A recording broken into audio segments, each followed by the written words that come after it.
Devido à luta por direitos dirigida pela plebe, que não conhecia quais as regras que lhes eram aplicadas pelos patrícios, foi criada uma comissão em 1461 a.C., com o objetivo de positivar na forma de lei as normas que eles deviam seguir. Dessa forma, entendia-se, deveria diminuir o arbítrio dos patrícios na aplicação do direito, já que teriam de seguir as normas. Foram nomeados 10 varões responsáveis pela elaboração da Lei das 12 Tábuas, que a redigiram depois de estudar as famosas leis de Solon, ficando evidente influência grega na elaboração deste conjunto normativo. Primeira tábua se tratava do direito processual, como deveria ser do chamamento a juízo. Se alguém for chamado a juízo, compareça. Se não comparecer, aquele que o citou, tome testemunhas e o prenda. Se procurar enganar ou fugir, o que o citou poderá lançar mão sobre o citado. Se as partes entrarem em acordo em caminho, a causa estará encerrada.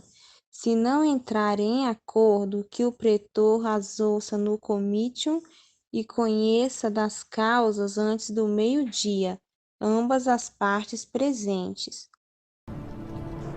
A segunda tábua se trata nas organizações dos procedimentos judiciários.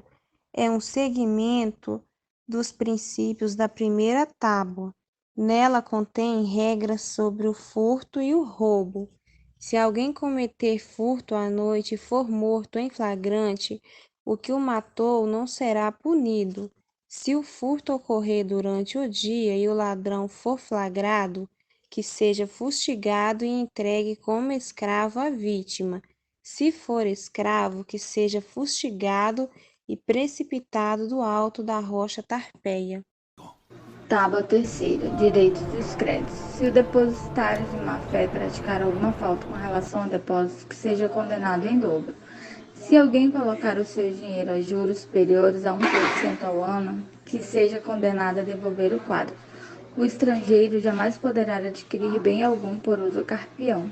Aquele que confessar a dívida perante o magistrado ou for condenado terá 30 dias para pagar. Esgotados 30 dias e não tendo pago, que seja agarrado e levado à presença do magistrado. Se não houver conciliação, que o devedor fique preso por 60 dias, durante os quais será conduzido em 3 dias de feira, onde se proclamará quantas em altas vozes o valor de sua dívida.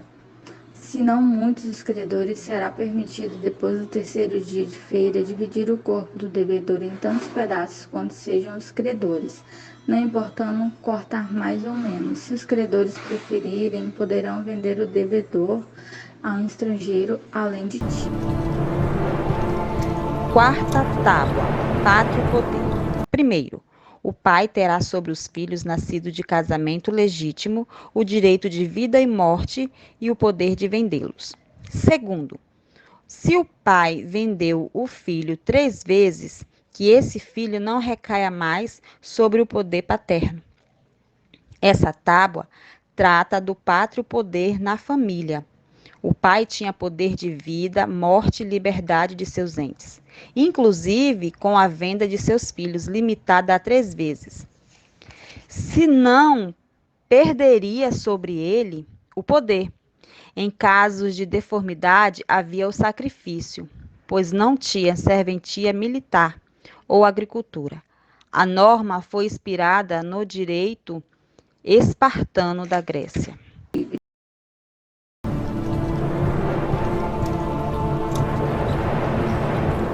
A quinta tábua é das heranças e tutelas.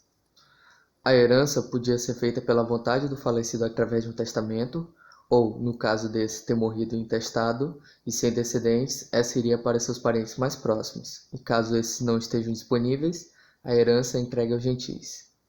O herdeiro não somente herda os patrimônios de seu pai, mas também as suas dívidas. Caso houver mais de um herdeiro, é dividido igualmente entre esses o patrimônio e as dívidas. Se o pai morreu deixando de herdeiro um filho que ainda não atingiu a puberdade, será deixado esse sob a tutela de seu agnado mais próximo. Se um liberto morrer intestado e sem herdeiros, a sucessão desse liberto será transferida para o parente mais próximo da família do patrono.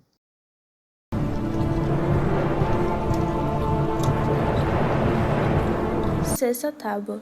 Esta tábua está relacionada com o direito de propriedade e da posse, no qual estabelece as normas de compra e venda, assim como responsabilidade para vendedores e compradores. Este documento se trata da compra e venda de terras, coisas, mulheres e escravos, onde a palavra de um homem era muito importante no contrato da venda, uma vez que, dada sua palavra, ele deveria cumprir sua promessa.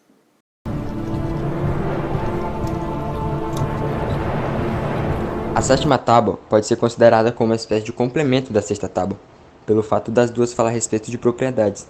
Porém, a sétima tábua tem como exclusividade tratar a respeito de terras e edifícios. Existe uma frase muito famosa na tábua 7, onde diz que, se alguém destruir algo de alguém, será obrigado pelo juiz a reconstruir ou restituir tal coisa. Essa frase tornou-se um símbolo e uma regra histórica para o direito civil, especialmente na parte da responsabilidade civil.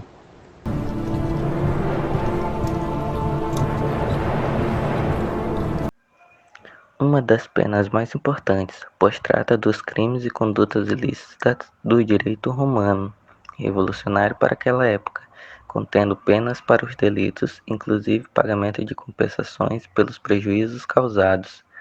No crime de injúria, se pública e difamatória, terá pena capital.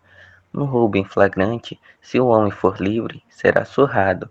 Se escravo, será submetido à mesma pena, como também precipitado da rocha tapéia. Ambos devem ressarcir tudo. Se impúbere, apenas é surrado, fica a critério do juiz, e terá que reparar o dano em dobro da vítima.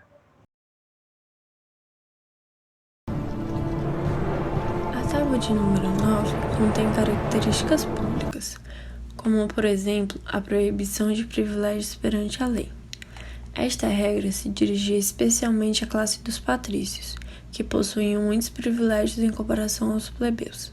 Esta tábua também cita a proibição do casamento entre essas distintas classes, assim como a proibição de assembleias noturnas, com a promessa de pena de morte pelo seu descumprimento.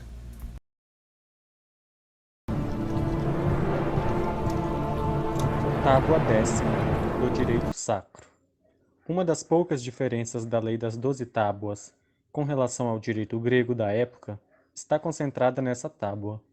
A 10ª tábua traz regras com relação aos funerais e o respeito aos mortos. Estabelecia a regra de que nenhum morto seria incinerado ou queimado dentro da cidade. Tal regra servia para evitar possíveis saques ou furtos aos mortos.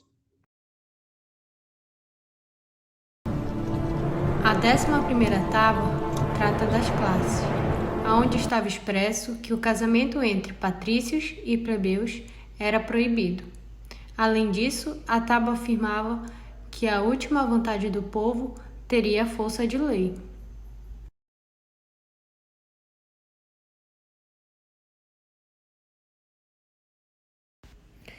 E por fim, a 12ª tábua, que trata dos penhores.